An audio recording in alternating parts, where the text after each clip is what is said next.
association rather than with engagement.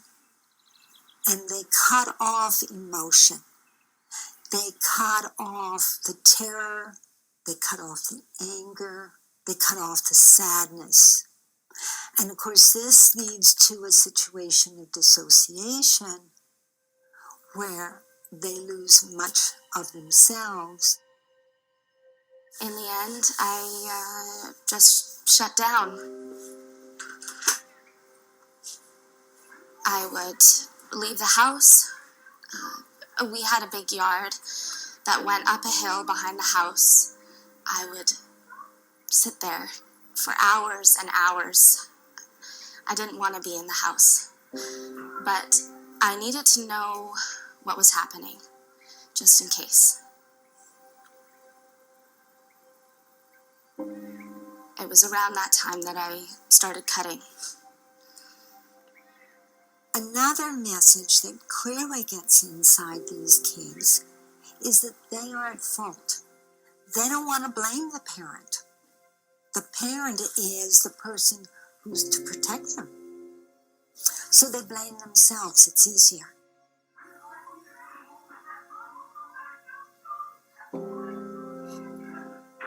Don't ever think your children can't hear you when you argue.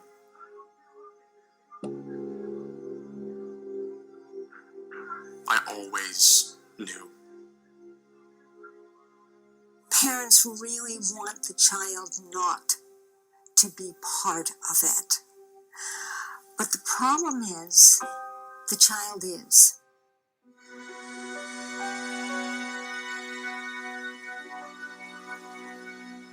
As I got older, I would get mad at my mom. Like there was nothing she could do that didn't get me riled up. And now I think I resented her for staying. I thought she could have saved us if she had just left. But I know it's not always that easy. It's not that simple.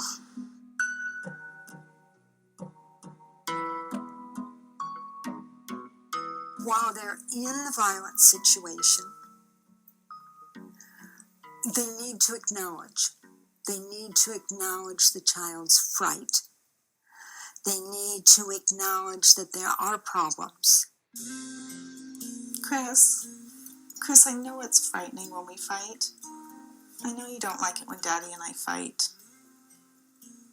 It's grown-up stuff. We still love you.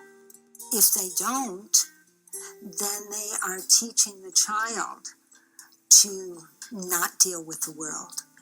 They're teaching the child that they need to put up with behaviors that are not all right. And they're also being taught that what they feel is not important. I think that's really important for any child to see that their parents are willing to get help as well, and also to get support for the children. So having them connected with either a big sister, big brother like program, a counseling service program, school counselors, having teachers aware of what's going on in the home so that there's extra support perhaps in the class when a child is not feeling quite on top of things. Mr. Trent? Yes. Hi, I'm Julia, Tasha's mom. Oh, Julia, thank you for coming in. Yes, I've noticed she's having some challenges lately. I've been thinking, I should probably let you know what's been happening for her at home. Well, come on, let's go talk and see what we can do. So I think one of the key things for the teacher is really understanding how it affects emotional and academic development, as well as really recognizing that children perhaps will not come in with their homework done, or they will be a little bit more antisocial, I guess, and quiet and reserved, and really just allowing those children the space and the time to work through that.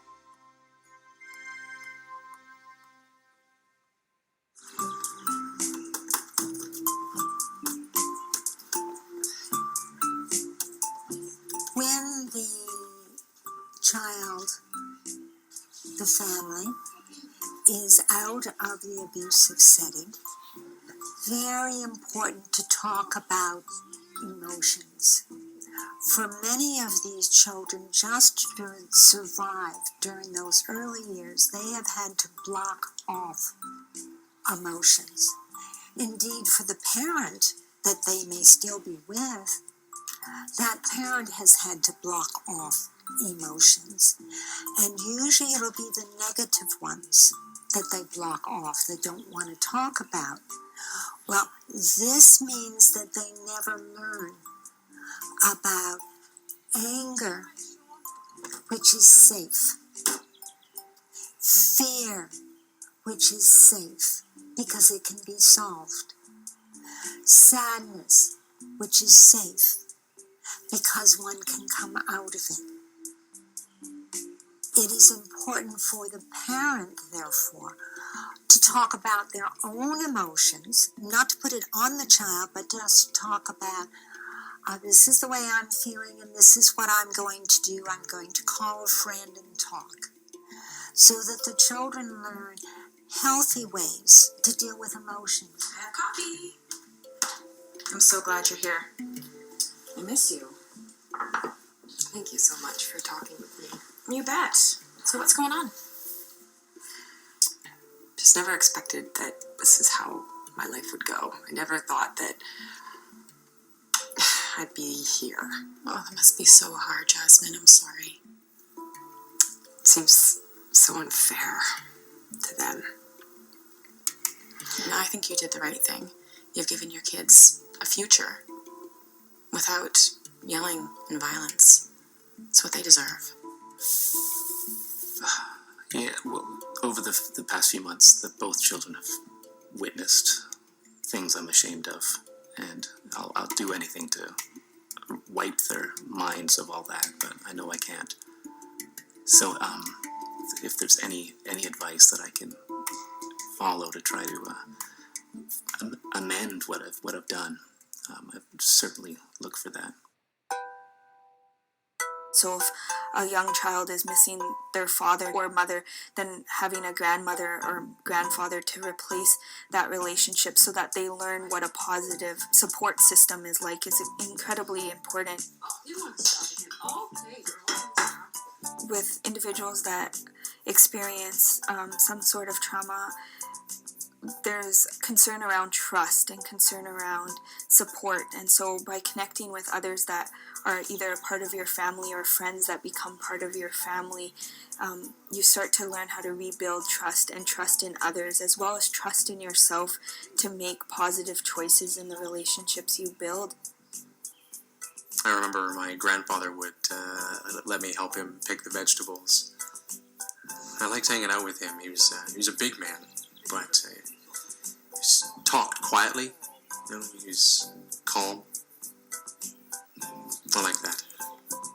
Another thing that I always recommend is to have some help. Amanda? Will you please come in? So the child can do this reparative work without having to take care of their mom or their dad.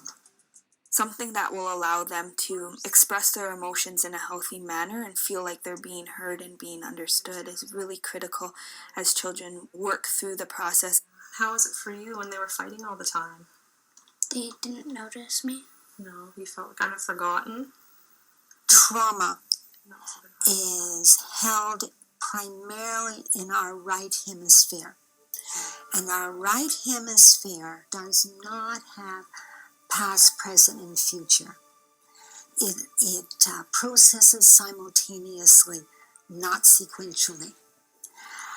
As they put it into words, they are moving it over to their left hemisphere, which does have an historical context, past, present, future. And so, how is it different now? And the child is able to start recognizing that they're out of there. It's over. And how's your kitty cat feeling today? Yes.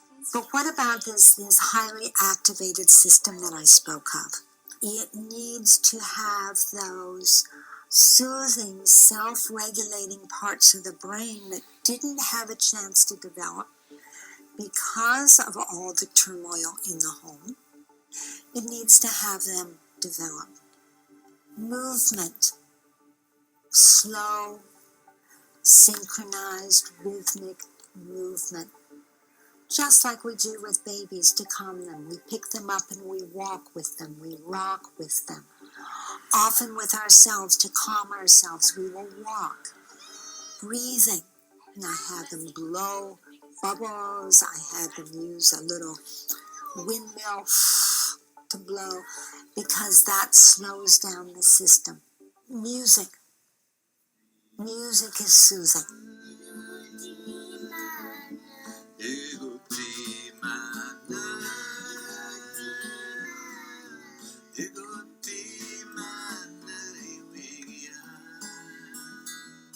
Yoga, meditation.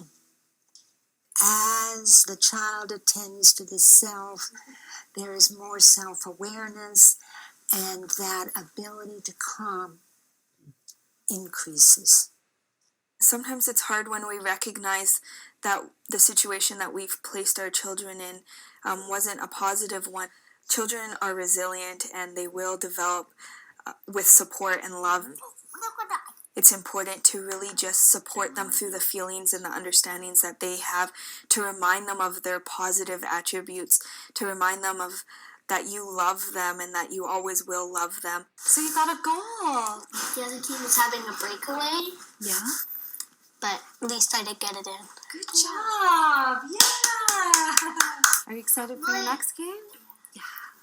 And yes, the words are important, but even more important is listening to your child, noticing how they're feeling, encouraging them to tell you what scares them, what worries them, and not minimizing those feelings or falsely reassuring them. Much better for a child to have the experience of one home with one parent that is safe, two homes with separated parents that are safe, than one home with two parents that does not feel safe. It's not your fault. It's really not your fault. So that the child has a chance to learn more about safety in the world, learn that they are not at fault, learn that love does not mean hurting.